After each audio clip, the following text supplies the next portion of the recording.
James catches, puts up a three. Won't go. Rebound Bosch. Back out to Allen. His three-pointer. Bang! Tie game with 5 seconds remaining. Ladies and gentlemen, welcome back to another episode of the Louis Sports Network. Again, I apologize. This internet connection has been going crazy, and I'm guessing it's because of the software that I have. It's causing a lot of lag, so it causes my streams to stop. Hopefully, the notifications will come in, but the thing is, I've already uploaded 3 videos today, so probably those notifications are going to come in late. But anyway, welcome to this late night edition of the Louis Sports Network. We are going to talk about Game 7 of the Eastern Conference semifinal second round matchup between the Milwaukee Bucks and the Brooklyn Nets. First of all, I want to say shout out to both teams for giving us a thrilling Game 7 game, number one. And we saw some pretty competitive basketball that went into overtime with the Bucks winning by 4. So first of all, I want to wish a congratulations to the Milwaukee Bucks for winning the second round matchup and going to the Eastern Conference Finals, right? So got to give them major props. Give props to Chris Middleton and Drew Holiday. Listen, and the first thing I'm going to do is I'm going to give credit to Giannis Antetokounmpo because Giannis played well. You know, he missed free throws early, but he came back. And once he came back, he was able to get the job done in terms of the free throws. He was starting to knock the free throws down after the fans were giving him the Karl Malone treatment back in 1996. Back in 96, I remember against the Sonics when every time he would shoot the free throws, it would take about 20 seconds for him to get off a free throw attempt every time he's at the free throw line. Right. Shout out to Valley Prime Sports. Again, guys, smash the like and make sure to hit that subscribe. My baseball streams have gone down. They went down because of the OBS software I had. It was causing lag, and so the streams would stop. So we got to talk about this Game 7. And like I said before, I'm giving a congratulations to Milwaukee. Down the stretch, they were the better team. So major respect. I just hate the fact that Giannis is getting all this credit when Chris Middleton in the last 2 games hit the big shots. And Drew Holiday played like crap in this game. He's played crap all series, and he hit huge shots down the stretch. And let's face it, if Kevin Durant doesn't hit the shot to tie the game when they were down 2, the Brooklyn Nets would have lost in regulation by 2 points. And it's still a devastating loss. Now, looking back at this game, I'm gonna say this here, G Money, but you don't have to say that in every single stream. Congrats to the Bucks to the Eastern. You know, we could give a congrats, but it's like you don't gotta say it every single time. Like I saw your Mahari stream doing it. It's like you don't have to constantly repeat yourself, bro. I think everybody who watched this game already saw, that they already saw that a lot of people were watching this game, so a lot of people know. But the thing is, it doesn't stop for the Bucks here, though. The Bucks have to win the Eastern Conference Finals because remember, 2 years ago, they had a 2-0 lead and they lost 4 straight. So their redemption doesn't happen until they win the Eastern Conference. They have to win the Eastern Conference.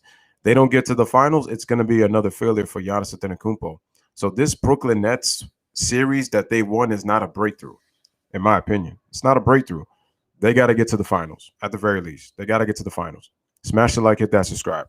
Shout out to Sly in the building. Appreciate you coming on through. He says trade Joe Harris. I'm going to get to Joe Harris in 1 second. Let's break this series down because we're going to talk about, obviously, Game 7. The game was close. The Nets' biggest lead was 9. I don't remember what the biggest lead for the Bucks were, but I don't think neither team had a double-digit lead in this game at all. So the game was pretty much close. Nobody could really seize control of the game. Let's look at the stats for the game. PJ Tucker, 38 minutes of action. He had 11 points. Giannis had 40 points, 13 rebounds, 5 assists. He had a block. He had 3 turnovers, plus 6 on the floor. Let's see. Chris Middleton had 23 points. He struggled. He was 9 of 26 from the field. But like I said, when it was crunch time, Chris Middleton hit big shots. Giannis may have been more efficient, but Chris Middleton carried the Bucks down the stretch. Giannis played well throughout the game. I will say this, that Mike Budenholzer finally did something that he hadn't done pretty much the first 5 games of the series, that he did late in Game 6. and he did for the most part of Game 7. And that's how Giannis playing the post more. He should have been doing that a long time ago. With this loss, though, the Brooklyn Nets, they lost their first game at home all postseason. So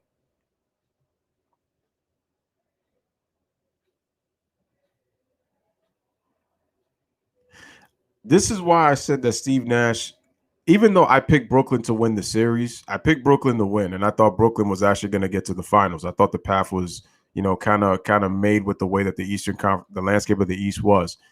The problem is, it's like I said before.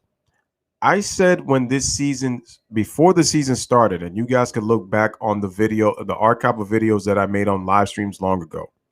I said, I don't trust Nash.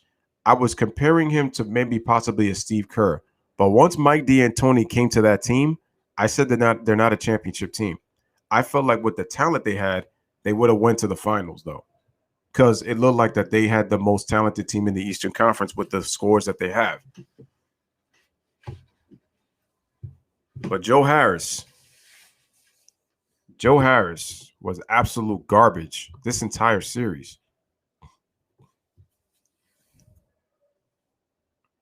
Yeah, but G Money, you don't have to constantly repeat yourself, because then sometimes it almost makes it seem like when you repeat yourself, it's like you're trying to make sure that you don't forget like your info. So I mean, and like I said, it's not a big deal, but you don't have to constantly repeat yourself, bro. Like, it's like I said before, a lot of people were watching this game. So, and a lot of people who can't stand Kevin Durant, they were hoping that he lost, this game and lost this series. He's not going to get a pass. I don't care if Kevin Durant scored 48 points. I'm not going to give him a pass. Even if he played 52 minutes, I'm not going to give him a pass. Okay? We have to be objective here. Kevin Durant balled out. No question. He balled out. James Harden, well, I'm not giving him a pass neither, because it's like I said before, James Harden in these kind of situations makes poor decisions with the basketball, and you were seeing it in the fourth quarter. You were seeing it in the fourth quarter in overtime. That's why I'm not giving him a pass, even if he had a hamstring injury. I don't care. Harden's not getting a pass. The Kyrie Irving injury must be more serious than I thought. And it looked pretty bad when he stepped on Giannis's foot. It looked pretty bad. You have Kyrie Irving. They probably don't. They probably win, because look, the Nets, they lost a close game. And look at Kevin Durant. He has scored 40 points plus in 2 of the last 3 games of the series, and he's played heavy minutes. My question with Steve Nash is, the Nets went small. The Bucks, for the most part, didn't go small, but they let Giannis start to play down low more. The Nets were getting killed on the boards.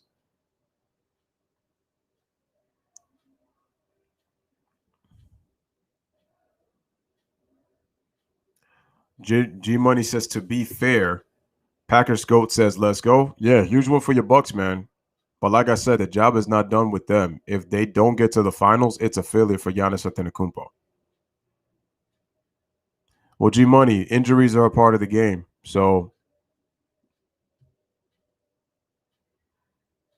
nah, Giannis hasn't proved anything to me. No. Giannis hasn't proved anything to me. This means absolutely nothing. The Eastern Conference Finals is going to tell me where Giannis stands. That play style that Giannis plays with, it's no good.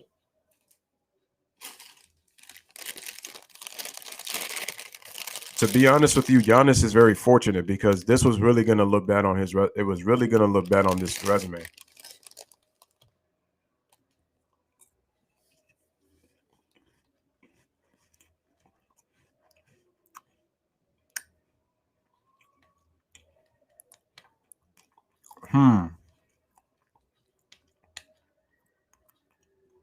That's your opinion, that you think he's top 3. I would say Giannis is in the 4-5. I wouldn't say top 3.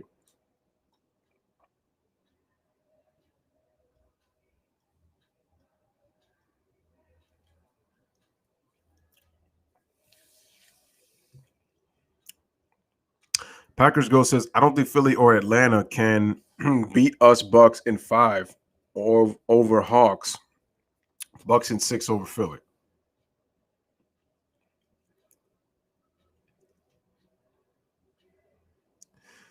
I can agree with you on Philly because of the Ben Simmons factor. The Ben Simmons factor is what's going to hurt the Sixers from beating the Bucks. But the funny thing is the Sixers match up really well with the Bucks. They're just not as deep as Milwaukee. The only thing that I question is that is Budenholzer going to make adjustments? If he doesn't make adjustments, the funny thing is Budenholzer and Doc Rivers are two coaches that do a poor job of adjusting. It's going to be whoever makes the key adjustment is going to win the series. G Money says, who do you think is going to win Game 7, the Hawks or the Sixers?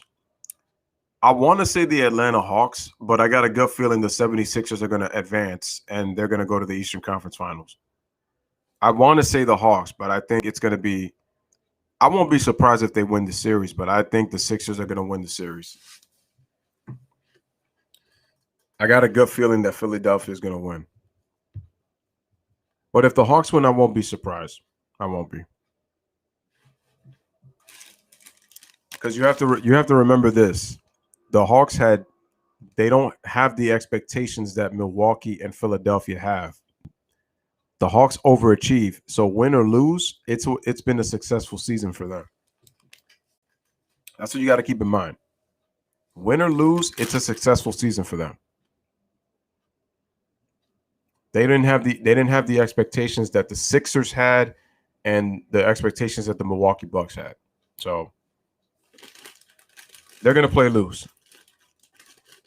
So quite honestly, I got the Sixers winning Game 7 in my personal opinion. But I won't be surprised if the Hawks win. This is why I got to get back on Steve Nash. Where was Claxton in the series? Where was DeAndre Jordan? They had bigs that they could have used off the bench, but yet Steve Nash never used any of them at all. The Nets were getting killed on the boards. It's one of the reasons why the Bucks were able to always stay around, even with the Nets up 10. Their defensive rebounding was absolutely horrible. Listen, and I also got a question that Sasha selection that Kevin Durant took in overtime. That was a bad shot. I get Kevin Durant is tired, but you have to find a way to get yourself a better look than that one. Besides, that shot that you hit in the possession before to tie the game, that was a desperation shot that you hit on PJ Tucker. The thing is, because he has I was talking about when the Bucks were getting the second chance opportunities, G Money. I was talking about when they were getting second shots, their defensive rebounding was absolutely horrible for the most part. That's the final, but I'm talking about in key spots when the Nets thought they were going to pull away from the game. The Bucks always got a key rebound on the offensive side, and they got themselves with a putback. That's what I'm talking about. Second chance points.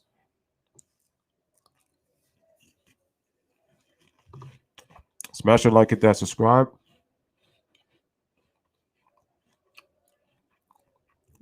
Let's go to the Brooklyn side. Bro, Durant shot 48%. He shot 17 out of 36. It took him 36 shots to get 48 points. You know what my question is? How the hell did Joe Harris even score 10 points? It felt like he had 3. Harden shot terrible, 5 for 17. Bro, why didn't you put DeAndre? That's crazy. No DeAndre Jordan. You didn't put Perry. You didn't put Claxton. Steve Nash sticking the Mike D'Antoni philosophy with the rotation. I knew that was going to happen. So, like I said, Kevin Durant does not get a pass from me. I don't care if he scored 48 points. I know Shannon Sharp is going to have a field day with Kevin Durant. So is Nick Wright. They are happy that the most hated guy in the NBA, probably other than Kyrie Irving, is out of the playoffs. You're going to hear narratives on Monday, so don't be surprised. James Harden, at times he tried to look right, but he pretty much wasn't right. I just think that trading away Karis LeVert and Jared Allen for James Harden, I think is going to hurt them in the long run. I'm going to be real honest with you, because Jared Allen gave them rebounding. He gave them shot blocking on the defensive end. The Nets interior has never really been the same after they traded for James Harden. And I get it. James Harden was supposed to be the luxury because of his durability in case if Kyrie and KD get injured, because they're injury prone. Now what the Nets are going to have to do is they're going to need a rim protector. They need somebody that can block shots in the interior. They need that. But it's like I said before, it's no excuses. The Nets lost. Kevin Durant, he scored 48 points, but at the end of the day, your shot selection down to in that overtime, you could even count the last two possessions. Were not great. Could have got yourself a better shot.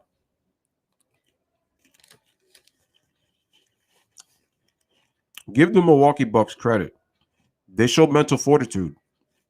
I thought when Durant hit that shot that it would deflate the Bucks and we were going to see them mentally break down. That didn't happen. And by the way, in this overtime, the Bucks outscored the Brooklyn Nets 6-2. That overtime was very sloppy. Both teams were missing shots.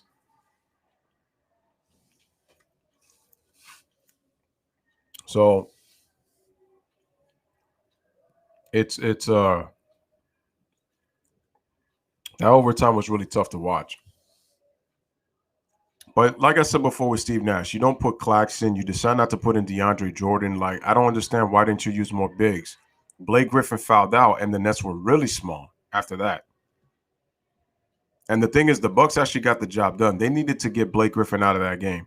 Blake Griffin scored, 17 points? So they did what they had to do. They did what they were supposed to do. They got Blake Griffin out of the game. And sometimes it hurts your depth when you shorten your rotation. Usually playoff rotations are kind of shortened, but again, it's all about adjustments. Like, what do you do to find a way to relieve your star players in minutes? Yo, Kevin Durant played too many minutes in the last, I want to say, 4 games of this series? It's a lot.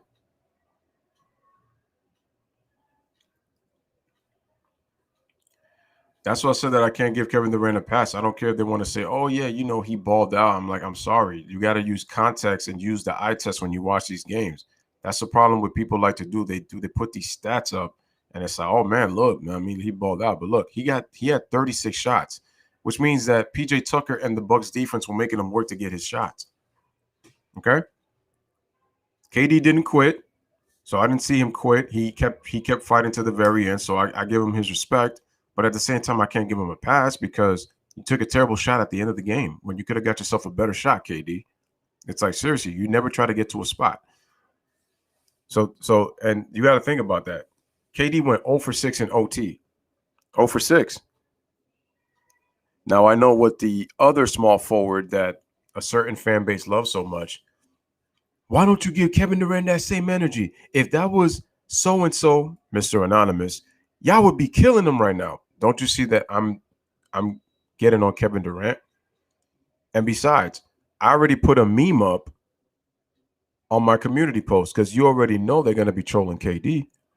And it's no excuses. He had to stack the deck, and look, he couldn't get it done. But they're going to be like, well, Kyrie was hurt. The Bucks had Dante DiVincenzo hurt.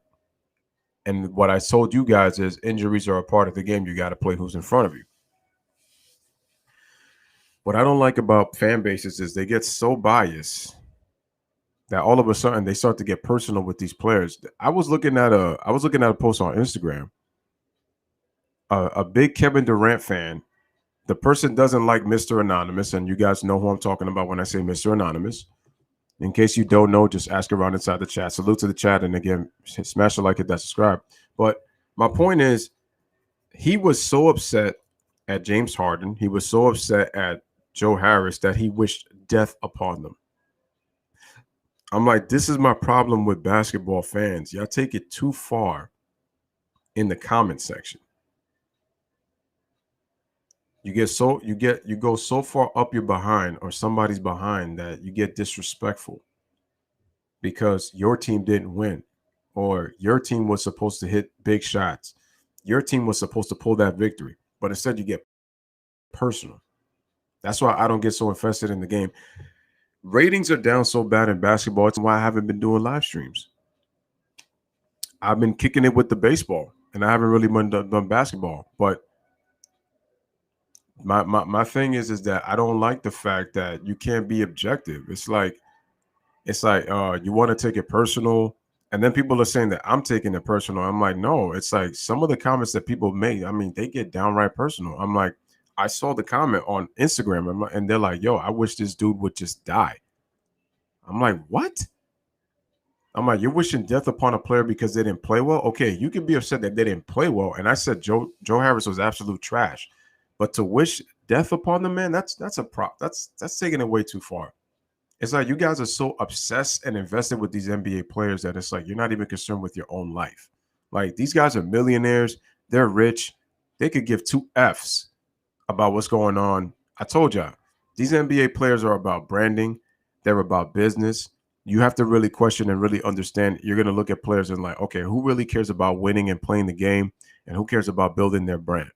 At the end of the day, it's their career. They do what they want with it, and that's all it is, man. The problem is I can't stand when fans just don't want to tell the truth. I get sick and tired of that, and then it gets pointless debating. And it's like you have to be careful what you say. You have to make sure that your words, you go around the mince words that you say because you don't know who you're going to offend. And I'm asking myself, are they doing anything for you? Do they pay you for you to get this upset that I'm saying something that has to do with basketball and not personal? Some people are already wishing death threats on Kevin Durant. I'm like, the man just put in 48 points. I'm going to criticize him as a basketball player. I don't like the shot selection that he took. I'm going to get on him because he went 0 for 6. You know, the media, because Kevin Durant called their fanboyism out, you know that they're going to get personal. Shout out to Pedro in the building, and shout out to Andre who says facts, Lou. Raphael, shout out to Raphael, a.k.a. Kid. He says, why didn't Harden step up? I said, well, Harden didn't shoot the ball well. My issue with Harden has always been his decision-making down the stretch, and that's what happened in the fourth quarter. And I said, Harden had some bad turnovers, just some unforced errors that he had no need to make. Again, guys, make sure to hit that like and continue to share the stream.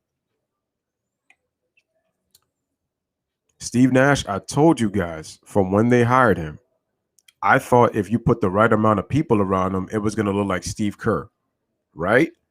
But Mike D'Antoni decides to part ways so he doesn't have that fired on his resume, and then sneaks himself and hides behind Steve Nash to be assistant coach. I said to myself, damn. I said, fully healthy, they can make the finals. Kyrie goes down. Nash goes with the same rotations. He doesn't try to mix anything up. He doesn't play Claxton, who showed a lot of promise during the regular season. It's so funny that Terrence Mann didn't play a lot of minutes in the regular season. He didn't even score that many points. And look at the impact he's made on the Clippers in the playoffs. Look at the impact that he's made in the playoffs. Steve Nash concerns me because he looks like he's going to be the type of coach that just rides his superstar. I said, that's like the offensive version of Tom Thibodeau of what he does with what he does with his players on the defensive end. That concerns me. Steve Nash needs to, unless he, like I said, the way that he hugged Kevin Durant in that game 5, I said to myself, you know what? Nash looks like the type of guy that just depends on on the players that he plays on the floor. No mix of rotations, nothing. That's not a good sign. And Nash came in with no coaching experience. Yeah, no, Kevin Durant is a tough shot maker, but remember also KD does it with efficiency too. So yeah, he can make tough shots for sure. Also, I didn't like the way the referees refereed this game. You could clearly see that they were giving some questionable calls in the favor of Brooklyn, and they were trying to give this game to Brooklyn. Kudos to the Bucks for defeating the refs. But I will say I felt like it was wishy-washy on both sides. But there were some fouls that the Nets did not deserve at all, especially if you look at what some of the fouls that James Harden was trying to draw up.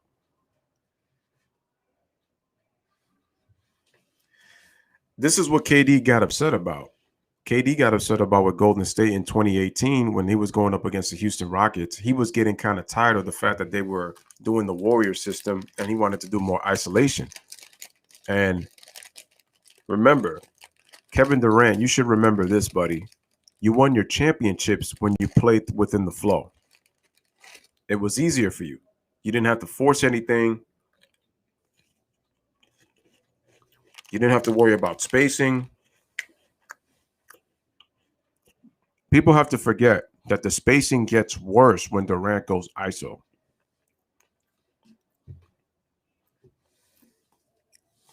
People get spaced out, but the thing is, when you space out, players stop moving. They watch you do. You don't see players go to the rebound in case you miss. It was a great game. But like I said with Giannis Antetokounmpo, he can't be satisfied with this because if he loses in the Eastern Conference Finals, what, the media is going to give him a pass and say, oh, he had a huge breakthrough because he beat Kevin Durant and the Brooklyn Nets. No.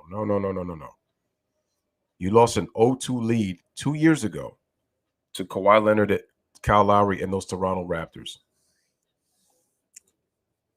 2 years ago. You can't be satisfied with this win. It's a big moment because you won Game 7 on the road for the first time in franchise history because you lost your previous 7 Game 7s. But my point is you cannot lose in the next round because if you do, I'm going to look at Giannis and I'm going to like, okay, you play the same way in the regular season and in the playoffs with your style of play, except when Budenholzer puts you more on the block.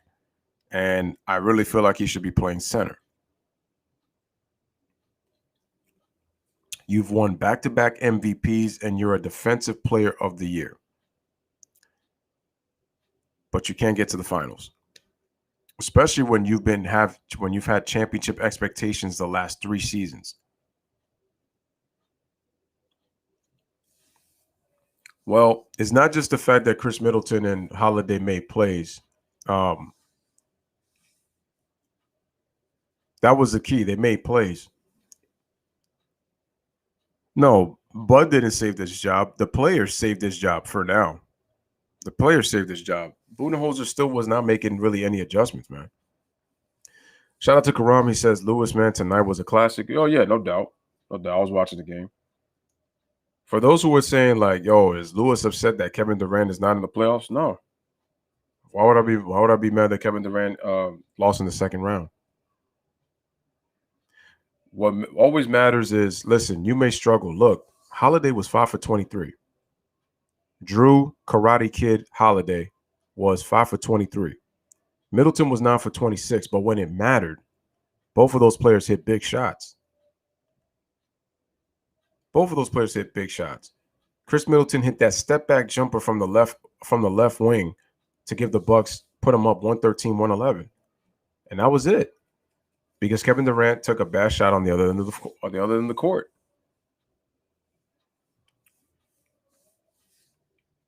That's why Kevin Durant needs to understand sometimes when you have enough time, going to a spot to just shoot the 3, it just lets you know. But I also got to give Kevin Durant credit. Kevin Durant did not just walk away.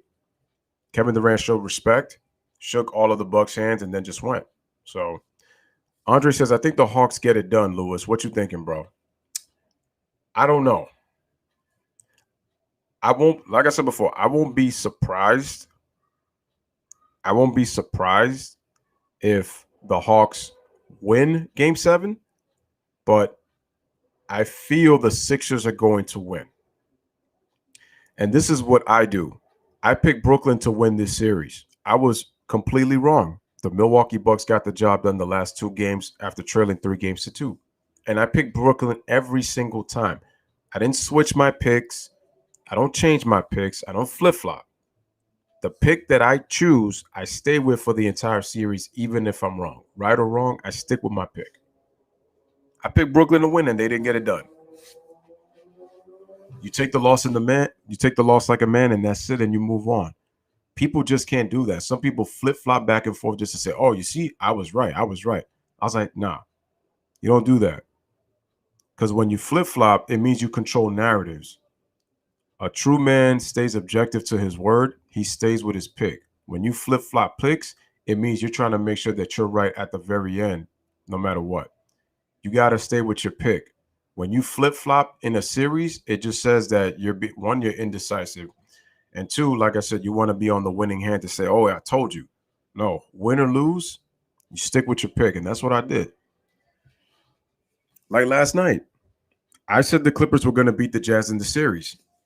People said the Jazz were going to win, and I said, that's fine. But I said, I've seen this story with the Utah Jazz before that told me that they weren't going to win.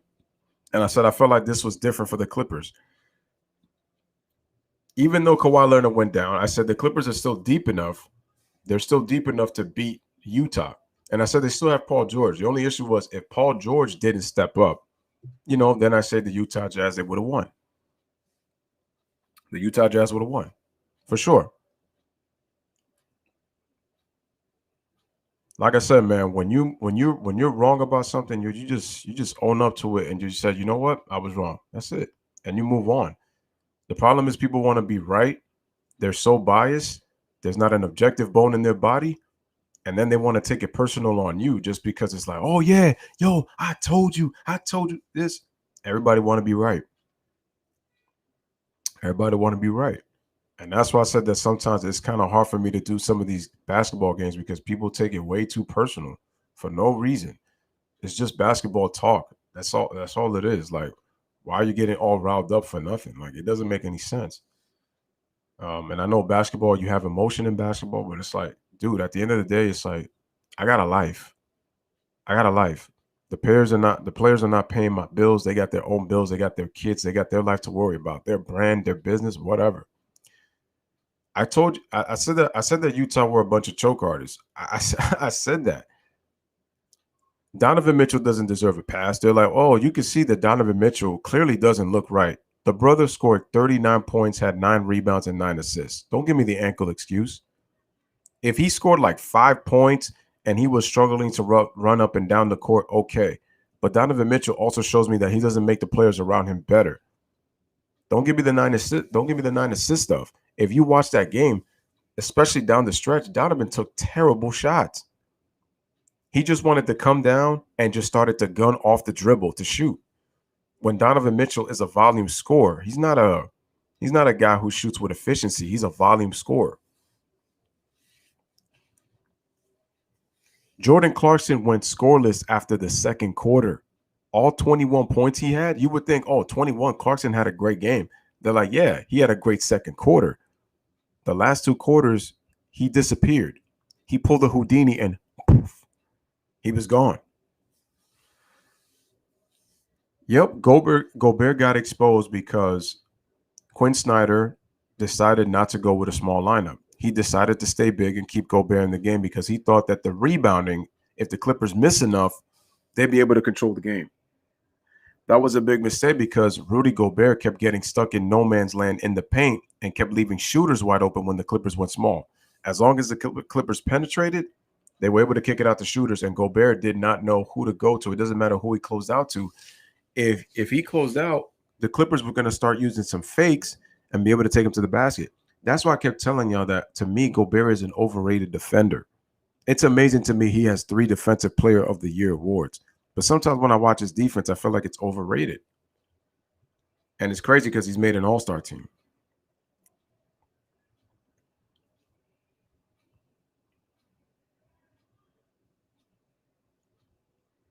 Utah was up 75-50 with 11 minutes and 17 seconds in that third quarter, and they lost. They got outscored by 37 points after that, man.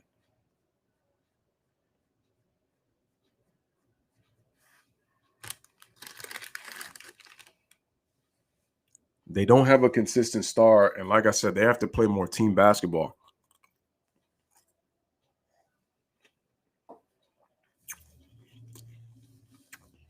Donovan Mitchell plays hero ball.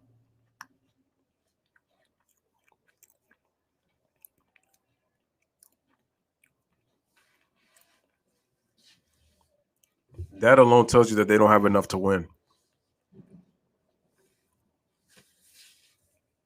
And like I said, if you look at the Clippers last night, they showed more trust. They showed more trust in their game. This entire playoffs, the Clippers have shown trust. And that might have been probably the biggest question other than Ty Lue's coaching. Can the Clippers trust each other? And that's what happened. They've shown trust this entire playoffs. They've played together. That's chemistry. It also looks like that the Nets have issues with their chemistry too, though. That's what we need.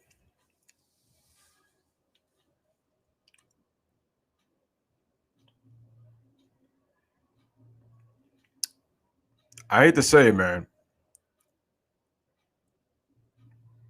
I hate to say this, but I don't think the Suns are going to beat the Clippers, to be honest with you. Because even though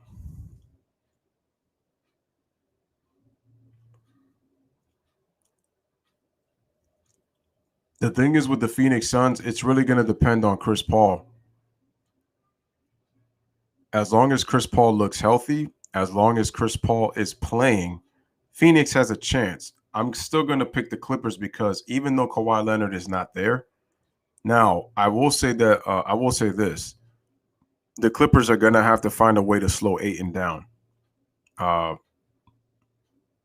going to say that they got to find a way to slow DeAndre Ayton down. This is where Zubac is going to have to be here in the series, though. So. Yeah, Brooklyn really doesn't have leadership. I look at that team. Kyrie's not a leader. James Harden's not a leader. Kevin Durant's not a leader. I said that a long time ago.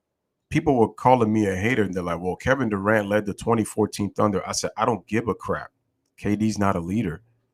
LeBron, he carried a bunch of bumps to the finals. That's nice and all. But LeBron's not a leader neither. The problem is when they talk about the things that LeBron has done and stuff like that, some of it never uses context. It's like I said, it's the bottom line with LeBron fans on this. But like I said it before, LeBron and KD, they're two players that I can honestly say they are not leaders. They're not leaders. You could call it hate all you want to the Durant and LeBron fan bases. But I look at two players that are not leaders. They're not.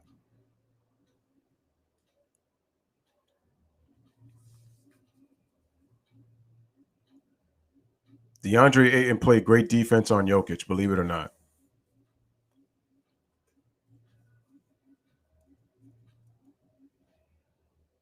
I really feel like, I'm going to say this right now. If the Clippers beat the Suns, the Clippers are going to win the NBA title. I had the Lakers winning the NBA title because of the referees, and I felt like the league's wanting Bron to win a fifth title. I felt like that's why I picked the Lakers. I didn't expect the Phoenix Suns to knock them out of the playoffs in the first round. I did not expect that at all. CP3 may be a leader, but in my opinion, he's a leader in the regular season. So far, it's worked out for him in the playoffs. But CP3 has been also known to get injuries and get tense in big moments. CP3 did a good job with Oklahoma City, but that was different, though. He's actually on a better team in the Phoenix Suns right now. So I give Chris Paul credit in what he did with less talent, except for Shai Gilgeous-Alexander, who was probably his most talented teammate on that team. But you're looking at the Phoenix Suns, they're deeper. You got Bridges, you got Crowder. You obviously have Devin Booker, who stepped it up the notch this year. You have Cameron Payne, who a lot of people talked a lot of crap on, and look at the impact he's had in the playoffs, even in the regular season. So, I mean, Phoenix has a chance to make the NBA Finals for the first time since the Barkley Suns in '93. That's what's on the line. That would be 28 years to the day. That's crazy. And in my opinion, I think if CP3 doesn't get to the finals this year, I think the window for him to get a championship might be closed.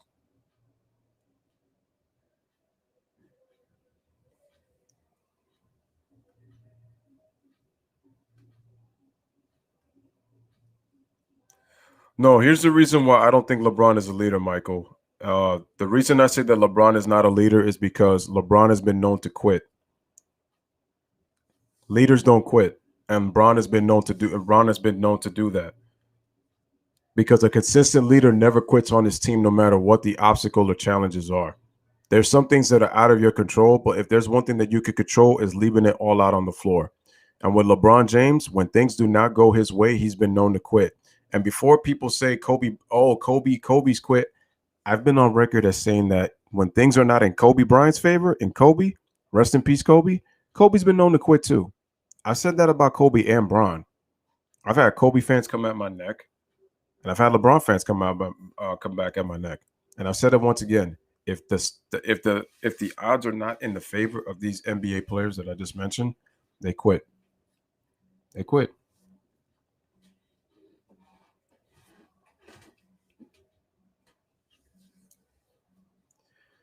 So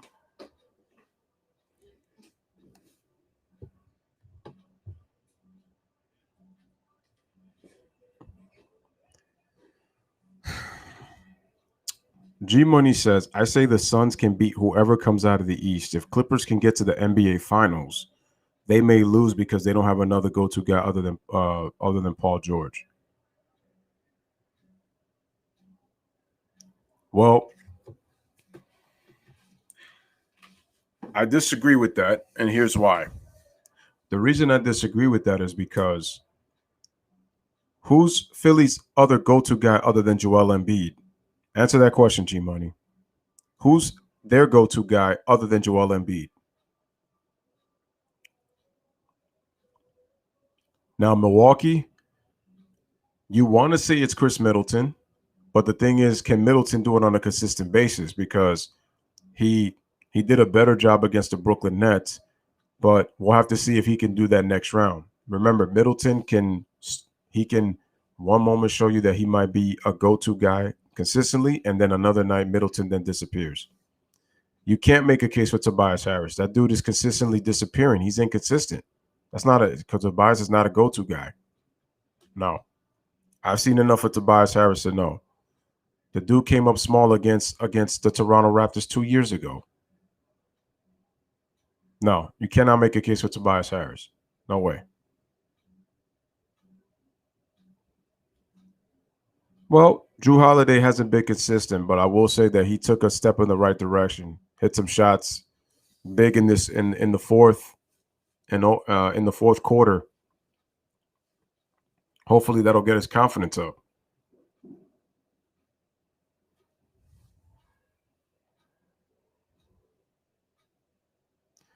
No, yeah, but not just Drew Holiday. Chris Middleton's got to step it up in the next round. It's got to be Middleton, and Holiday. Corral says Doc is the biggest playoff choker of all time. You can really make that case. People are like, "Oh, stop blaming Doc Rivers." I said, "Okay, let me ask you a question. Why is it that Doc Rivers has coached talented teams and has only had one title in 21 seasons of coaching? He's gotten this fancy reputation over one title. One title. He's gone to the NBA Finals twice. He did that with one franchise, though. He should have went to the finals with the Clippers. He should have went on two different occasions, and he blew 3-1 leads. Now, the Orlando Magic, nothing similar, because that was a first-round team, and they went up against Detroit. But they should have won that series because they were up 3-1 against a better Detroit team. So, no. Yeah, Drew's got to step up next round for sure. Smash the like, hit that subscribe. Make sure to share. No, having Ibaka is going to hurt them for sure. It's going to hurt. But what you said about the whole go-to guy, that's inconsistent because I can understand it if it's the Milwaukee Bucks, but not the Philadelphia 76ers because Think about that. That'd be crazy if Seth Curry becomes the next go-to guy when it's supposed to be Ben Simmons. Ben Simmons and Tobias Harris are unreliable second and third options. You have a bench player in Seth Curry that's been the more consistent scorer. But right now, I think he's currently starting, especially because Danny Green is out with the injury, because Danny Green will be starting.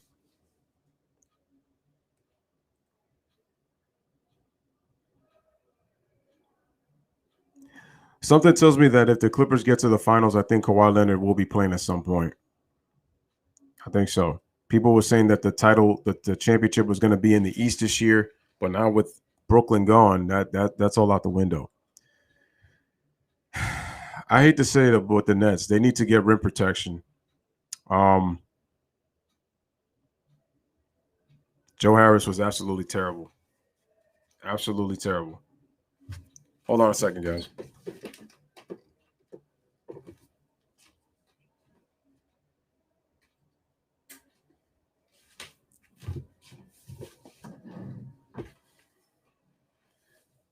As terrible as he was,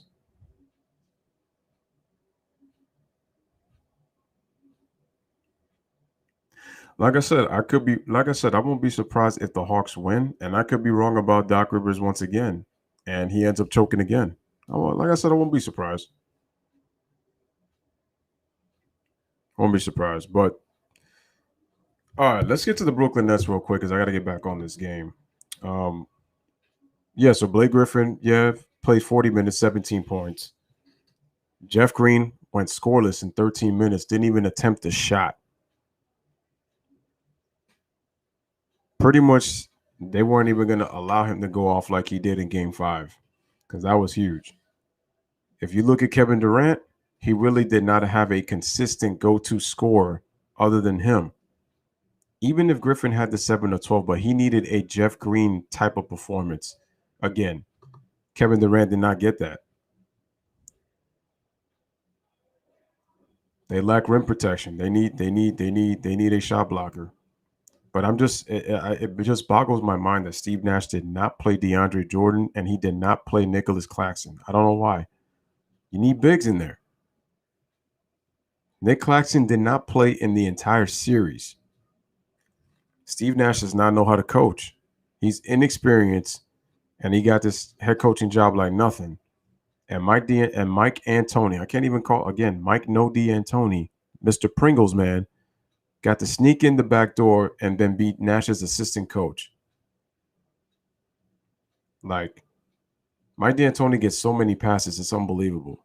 I'm sick to death of that guy. I'm sick to death of that guy. It's almost like he doesn't want to accept responsibility for his shortcomings. He's not a championship coach. And I'm telling you, they need to get rid of D'Antoni out that assistant coach. They need a defensive-minded coach on that team.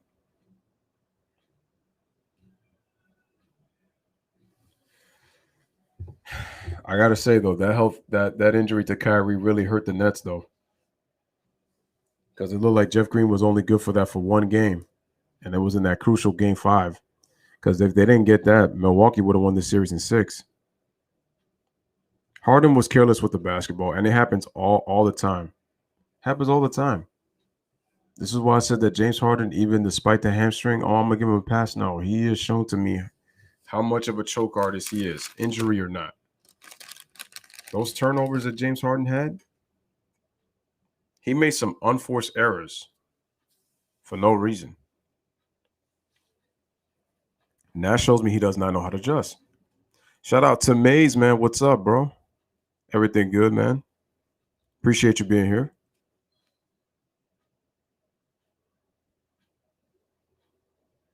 No, if the Milwaukee Bucks lose, they got to break up that team. That's 3 years in a row. You lose in the conference finals. You get embarrassed in the second round to the Heat, and then you lose in the conference finals again. And notice once again that James Harden played poorly in another elimination game.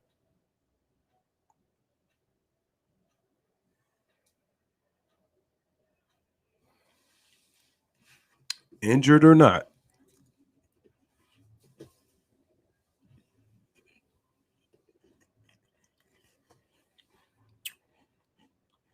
But you know this is all going to go on Kevin Durant. So Harden is going to get a pass. You'll see. Congratulations, Mays. That's what's up. You'll see. James Harden is going to get a pass.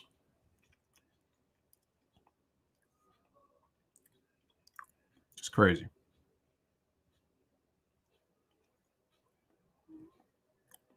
Yeah, but I'm going to be honest with you, Raphael. That NBA Finals was bogus. That should have been a 4-game sweep.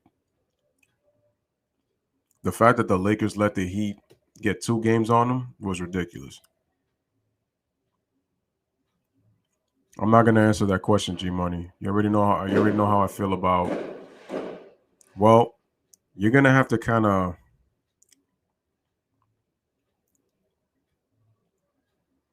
Yeah, I'm not gonna answer that question. You can ask the chat that question. In my opinion, they all kind of fall in the similar category.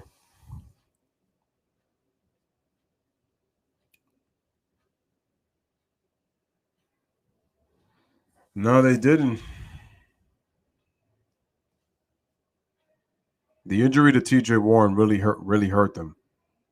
I felt that TJ Warren missing a lot of time really hurt them.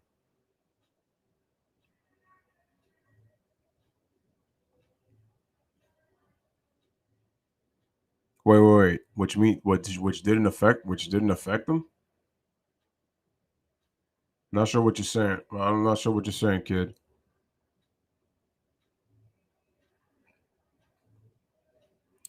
You know what? I hate to say this about Moss Turner, but Moss Turner is not as impactful as you guys claim he is, even if he was out.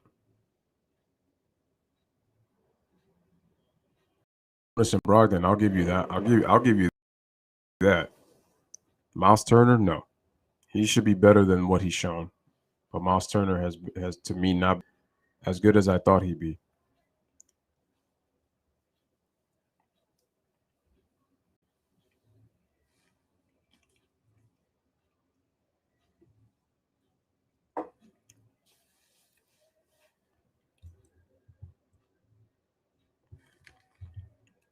Oladipo, Oladipo,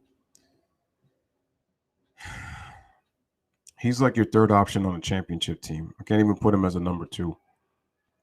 Too many guys these days want the ball in their hands. The Nets shot 30% from the 3-point line. The Bucks shot 41%. The Brooklyn Nets got to the line 4 more times than they did.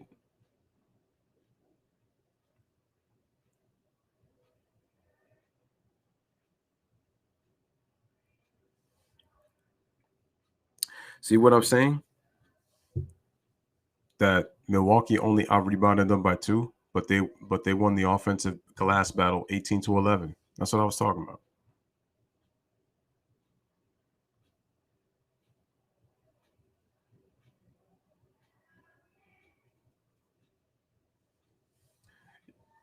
Yeah, because you got to ask yourself. Actually, the last 3 games, because in Game 5 when he played 46 minutes and only scored 5 points.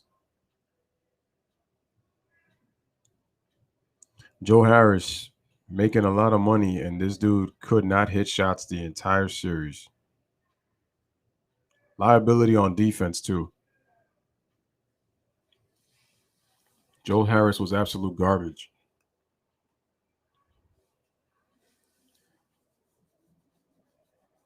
Like I said, that they need to get rim protection in the offseason.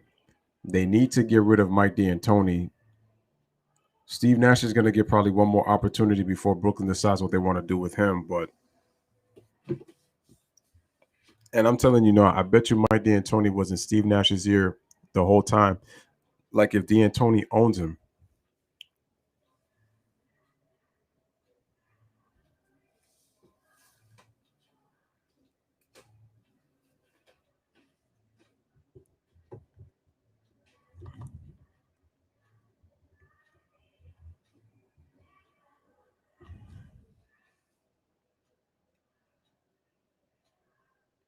Think about this though.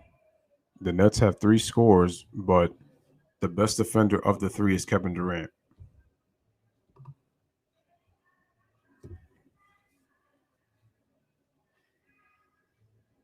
You have, and it's fun, but remember, Mike D'Antoni's not an X's and O guy.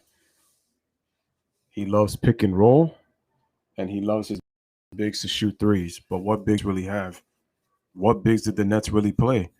They were small pretty much the entire 7-game series.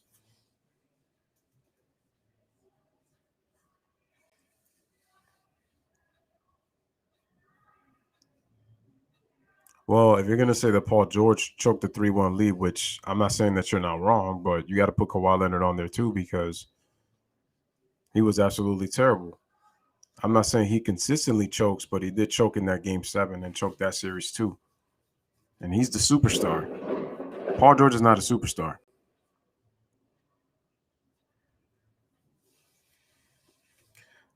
No, I blame Durant for his shot selection down the stretch. He didn't hit a shot in OT. You could say tired legs. You could say tired legs, and that happens when you play 52 minutes. But he decided to take a horrible shot, which I thought he could have get himself a couple of dribbles, and Durant had time. See, sometimes when you want to win that mano-a-mano matchup, you let sometimes making tough shots get to your head. But like I said, again, this is because the thing is what they're going to say now, ladies and gentlemen, is that Kevin Durant can't win unless the deck is stacked. Look, they're going to be like, look, when he didn't have Kyrie, when James Harden was hobbled, what was Kevin Durant doing? He was out here losing. He lost in the second round. He couldn't get to the conference finals in a weak East. Durant ain't squat. I mean, that's what they're gonna say. And you know what? Kevin Durant gets the smoke, which is why I'm not giving him a pass. Can't go 0 for 6 in overtime. I know announcers and I know analysts are gonna have a little more sympathy towards the man, but I'm not giving Durant a pass. I'm not giving James Harden a pass. No way. Kyrie Irving's injury hurt, but you should have played smarter.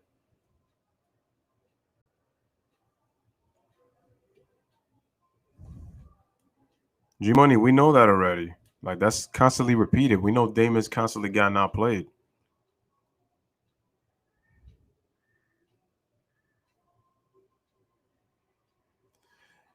The thing is, it's a bad matchup when Drew is put on Kevin Durant when Durant is allowed to post up. I give Drew has a better chance of guarding him on the perimeter than he does in the post. So I'll give you that. But even then, so again, Durant just showed poor IQ on that last possession. He could have got a better shot. He had time. But I have to give Durant credit as well. He made no excuses and moved on, man. You know, people rave so much about this league, but then people have to keep asking questions. What is going on with these head coaches? Why are there so many leads being blown? Poseidon says I got the Sixers winning the series. I do too. It's I know it's a Doc Rivers coach team, but I just got a funny feeling that the Sixers are going to win the series. If they don't, they don't. And like I said, I won't be surprised. But it's like I said before, the Hawks are winning, win or lose, in terms of their season. They were not expected to do much, and they were up within one game of the conference finals. That's a successful season for the Atlanta Hawks. The Sixers, they were expected to be here. They had championship aspirations. So did the Milwaukee Bucks. So did the Brooklyn Nets. People are going to try to make excuses and say, oh, yo, it's the first year that Kevin Durant and Kyrie, they're together. So Kyrie getting hurt, it really hurt. No. Sorry, you can't do that. There's no excuses. The Brooklyn Nets, bottom line, they lost. Nash did terrible coaching. My D'Antoni did terrible coaching. I really want to say him because to me, he was the one pulling the strings, not Nash. No bigs played. Joe Harris just continuing to try to throw bricks like saying Kobe and kept rimming that ball out and missing. Joe Harris was absolutely terrible. Actually, the Bucks had 3 different droughts in the fourth quarter when they went scoreless. It was ridiculous. That's why I said that the Bucks they've won, but they were fortunate too.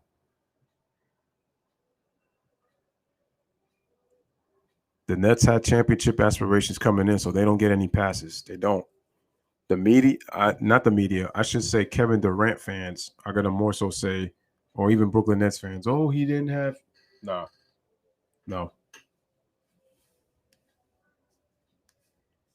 So, congratulations to the Milwaukee Bucks. Nash is going to have to find a way. No, Harden is bad because he forced a trade to get out. Injured or not, you forced a trade to get out and you didn't win in the second round. You're out. You didn't make the conference finals. You didn't make a deep playoff run. So the Nets need to improve on their late game execution off season. They need to get rim protection.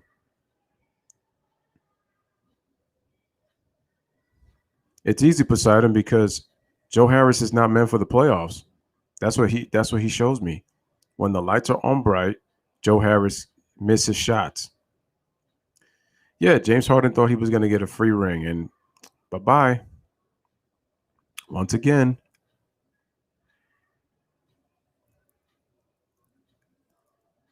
Nash does not know how to call plays, and you clearly saw it. That was absolutely terrible. And you have to ask yourself, what? It's almost like, what plays are they really wanting? G Money, but I mentioned that so many. Oh wait, I don't know if you were mentioning that to Raphael, but I had mentioned that the Bucks did not. They were already 0 for 7 in the game sevens that they won before they won tonight, so I knew that already.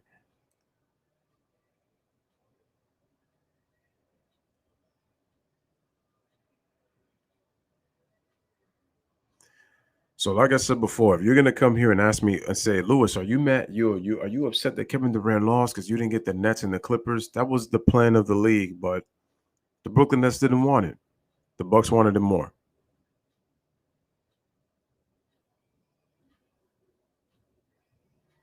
Yeah, that was a bailout shot. Yeah, I know. That was a horrible shot. It's a horrible shot. Um, Monty Williams, in my opinion, is the real coach of the year, not Tom Thibodeau. I'm not saying what Tom didn't do was a great job. I just think, in my opinion, he won the narrative because of what the Knicks did. So, because it's the Knicks, because it's New York, I felt like that narrative was in his favor. But Monty Williams, to me, should have been coach of the year. And he's showing you why he should have been coach of the year.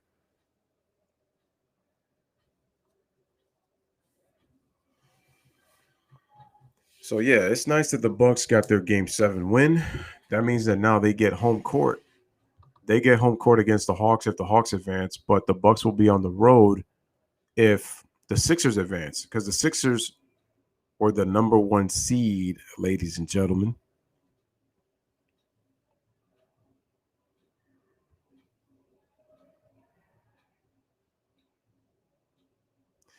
Yeah, but even if they bring Rick Carlisle to Boston, they really need to change their depth. Where's Luka Doncic going to go? You know.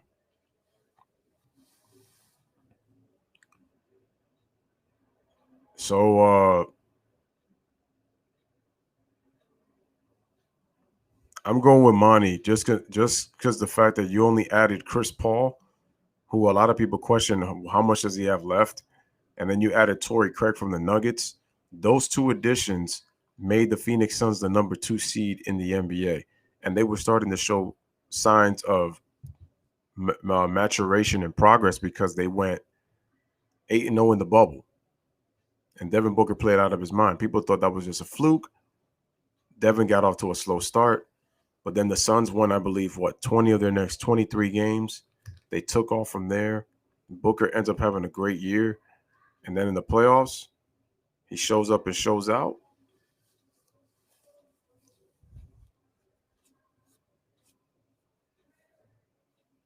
It's like I said before, people had the Suns barely missing the playoffs. I was one of those people. I said maybe Chris Paul will keep them competitive, but I don't know if he's going to lead them to the playoffs. Nobody saw the Suns as the number 2 seed. Nobody. So, like I said, now I'm going to end this stream. Shout out to everybody who pulled up, showed up, and showed out. The Nets have quite a few question marks going into this offseason. The media is going to troll the heck out of Kevin Durant, especially his haters. And that's why I put the meme up. Let the memes begin. Well, they have to take the ball out of Luka Doncic's hands. That little 4-man out, that's the 1-4 set. Luka may be very crafty, but he settles for a lot of step back threes. He molded his game after LeBron. But like I said before,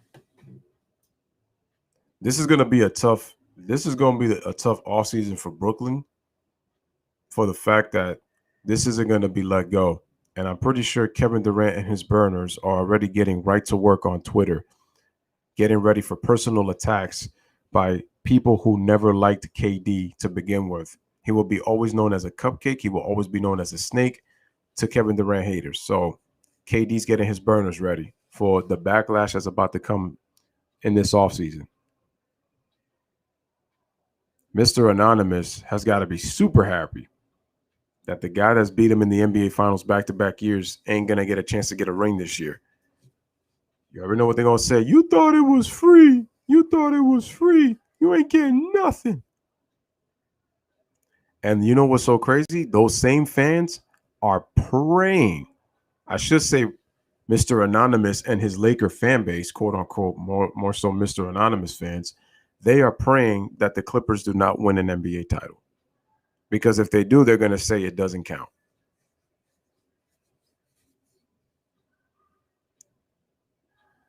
So anyway, Kevin Durant, you got work to do. Steve Nash, you got work to do.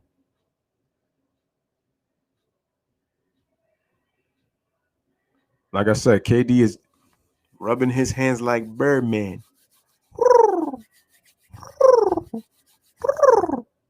So, in case if he gets personally attacked by a lot of the trolls, man. So that's why, Kevin Durant, you don't get a pass from me, buddy. You scored 48 points, but your shot selection was terrible down the stretch. And you didn't hit a single shot in overtime. So, no, you don't get a pass from me. No excuses, KD. You ain't get it done. Sorry. James Harden, liability on the floor. Played all those minutes. Oh, you can tell he's not right. So why is he out there? Why is he out there? Oh, but they needed him. But he didn't look right, according to you, and he still was out there. No Nicholas Claxton, no DeAndre Jordan to try to offset Lopez in the post, and even with Giannis Antetokounmpo, to where he really couldn't back up bigs. So, yeah, the Nets choked. Shout out to Soccer Training Club in the building. The Nets choked. They choked. Yeah, Clippers, yeah, with Ibaka with the injury, yeah, it's going to be tough. But like I said, it's even tougher. They have a better shot if Kawhi Leonard's healthy. Ibaka is a very big loss in terms of their interior. But it hurts even worse when you don't have your second scorer, your number one scorer, actually, on that team. That's the problem. Harden has no impact. But anyway, ladies and gentlemen, give me your thoughts in the comment section when this video uploads. I'm going to call it a night. I'll be back tomorrow for some baseball. Actually, no. You know what? I'm going to change that. I'm going to do the Hawks and the Sixers at 8. I'm going to do the Hawks and Sixers at 8 for Game 7. Because I want to see Doc Rivers if Glenn Rivers is going to choke again. But we'll see. I got the Sixers winning this game, but we'll see what happens, man. Michael says if the Like I said, I still think that the Clippers have enough to beat the Phoenix Suns. But we'll see what happens in the West Finals, though. Give credit to Phoenix. I've enjoyed watching them in the playoffs. The Nets have gone fishing. That's right. That's right. Michael says if the Sixers don't win this series, you're going to have to fire Doc and break up the whole damn thing. I 100% agree with that. People were clowning me for saying that Doc is overrated. Oh, why don't you put the blame on the players? It's not the coach's fault. Doc Rivers likes to ride along with what I got, and I'm going to ride it all the way. He's not somebody that adjusts. That's why he's lost with so much talent on his team. So you have to ask yourself, why does he get a pass and then just get himself another coaching job easy?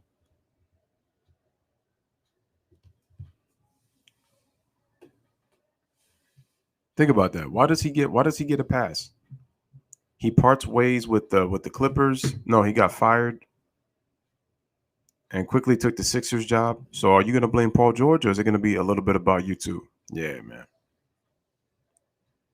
Same with the Bucks. Yeah, you're right. They don't win the finals. They're done.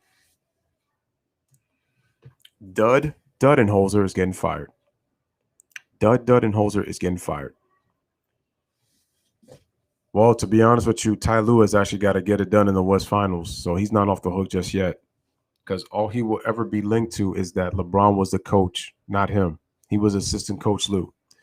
But anyway, ladies and gentlemen, have a wonderful night, guys. Take care. I'll be back later on.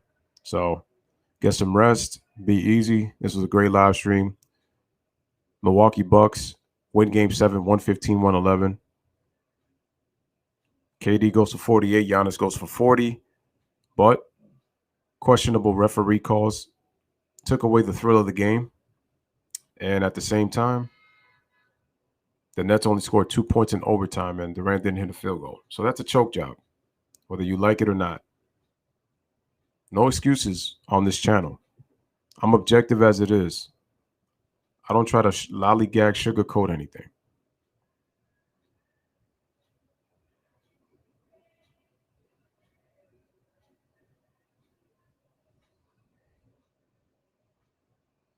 The Miami one was worse. Anyway, have a wonderful night, everybody. Take care, and I will see you on the next one. Roll the outro.